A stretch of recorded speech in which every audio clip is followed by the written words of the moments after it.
20 men floated in the middle of the Pacific Ocean, 1,000 miles from the nearest inhabited land, with almost no food and no real plan. Their ship was gone, sunk not by a storm, not by a reef, not by any of the dangers they had trained for, but by a whale.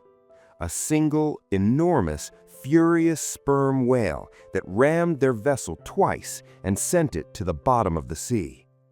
That was November 20th, 1820, and what happened next was so disturbing, so desperate, and so morally complicated that for nearly 2 centuries the survivors refused to talk about it. This is the true story of the Whaleship Essex, and in many ways it's far darker than any novel.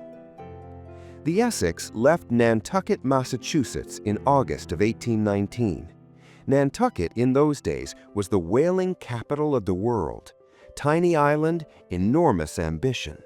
The town's economy ran entirely on whale oil, the fuel that lit the lamps of cities from Boston to London. Without it, the modern world as they knew it simply went dark. Captain George Pollard Jr. was 28 years old when he took command of the Essex. Young for the job, but experienced enough. His first mate, Owen Chase, was 22. The crew numbered 20 men in total, a mix of seasoned sailors and young men barely old enough to grow a beard. Some were just teenagers. The voyage was supposed to take roughly 2 years, standard for the time. They'd sail deep into the Pacific, hunt sperm whales, render the blubber into oil right there on the ship, fill the barrels, and sail home rich. That was the plan. The Essex had already been at sea for over a year when everything unraveled. By November 1820, the ship was roughly 2,000 miles west of the South American coast, deep in a remote stretch of the Pacific the whalers called the offshore grounds. It was one of the most isolated places on Earth. The morning of the 20th started like any other working day. The crew spotted a pod of sperm whales and launched the smaller whaleboats to pursue them. This was standard practice. You didn't hunt whales from the main ship.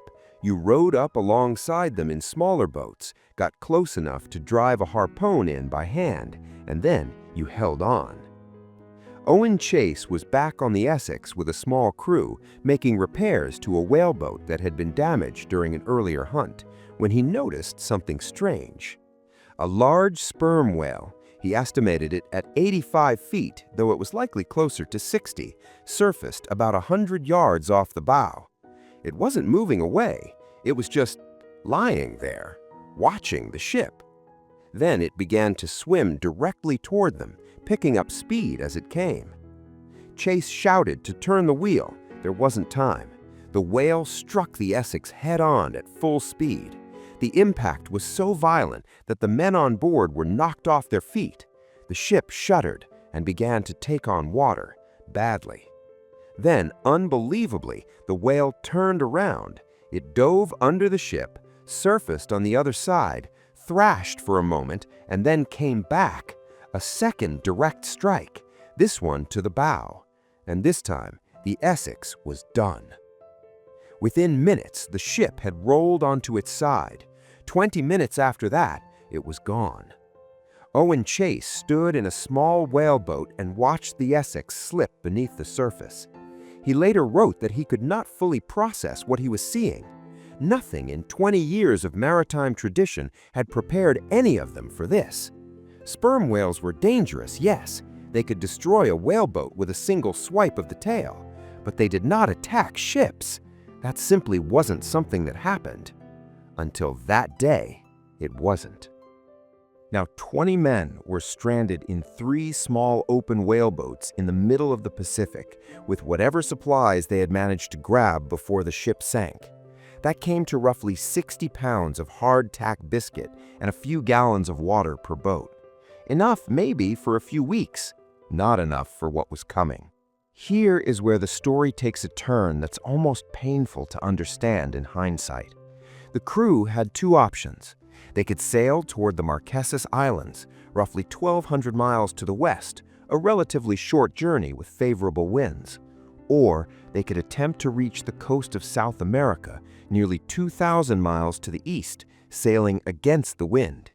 They chose South America. Why? Because of cannibals.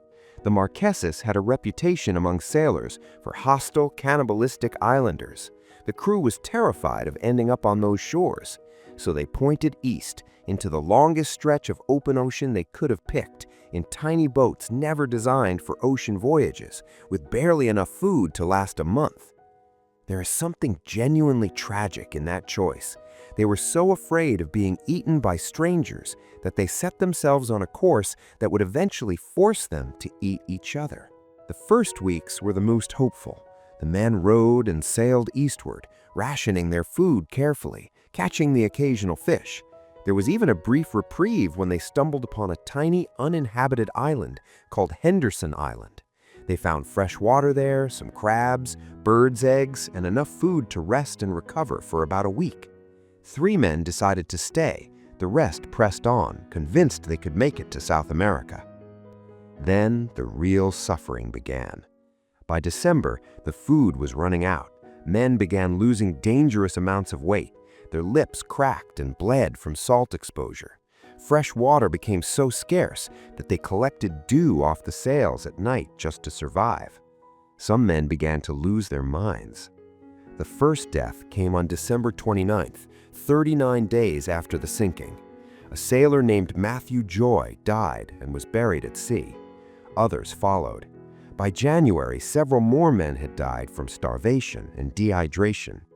And then the boats were separated in a storm, and each remaining group was left to face the same terrible reality alone.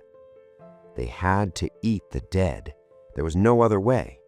Owen Chase's group consumed the bodies of the men who had already died of natural causes. They told themselves it wasn't murder. They told themselves it was survival. In the strictest biological sense, they were right, but that knowledge did almost nothing to ease the weight of it. Captain Pollard's situation became even more desperate. By early February, the men still alive were barely functional, and when the last body had been consumed, with still no rescue in sight, they made a decision that would haunt the survivors for the rest of their lives. They drew lots. The idea of casting lots to determine who would die so others could live was actually a recognized practice at sea, a dark tradition called the custom of the sea. It was grim, but it had a certain grim logic. Everyone had an equal chance. No one person decided another's fate.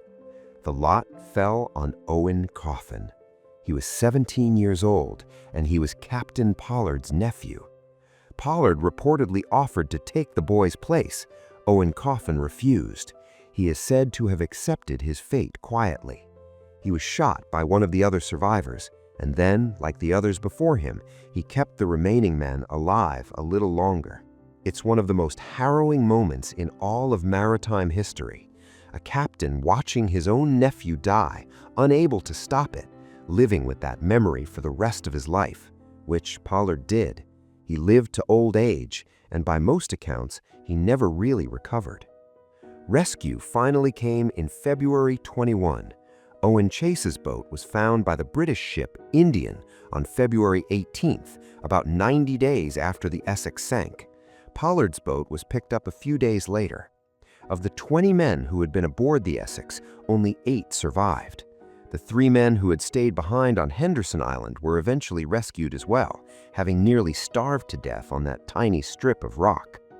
The physical damage was severe. The survivors were skeletal, barely conscious, dehydrated to the edge of what the human body can endure. Some of them clutched the bones of their dead crewmates so tightly that rescuers had to pry them away. Owen Chase published his account of the disaster in 1821, just months after the rescue. He was remarkably candid about everything: the whale attack, the navigation decisions, and yes, the cannibalism. It became one of the most widely read maritime accounts of the 19th century. A young sailor named Melville read it years later. He was deeply affected by it. He eventually tracked down Captain Pollard himself on Nantucket, sat down with the old man, and asked him to describe what happened. Pollard told the whole story. Melville called him one of the most extraordinary men he had ever met.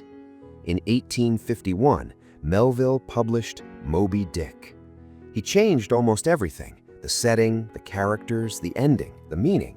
In the novel, it's the obsessed captain who chases the whale, not the other way around. But the seed of the story, that primal image of a whale that turns on the hunters and destroys the ship, came directly from the Essex. What happened to the men of the Essex tells us something uncomfortable about human nature. Not that people are cruel or selfish under pressure, though that can be true, but that survival has costs that can't always be measured in the moment, that fear drives decisions, sometimes catastrophically wrong ones, that there are situations where every available choice is terrible and you still have to choose. Captain George Pollard went back to sea after the Essex disaster. His next ship also sank, striking a reef off Hawaii in 23.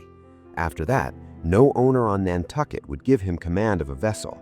He spent the rest of his years as the town's night watchman, quietly walking the streets of the same island he'd left as a young captain full of ambition. He never left Nantucket again.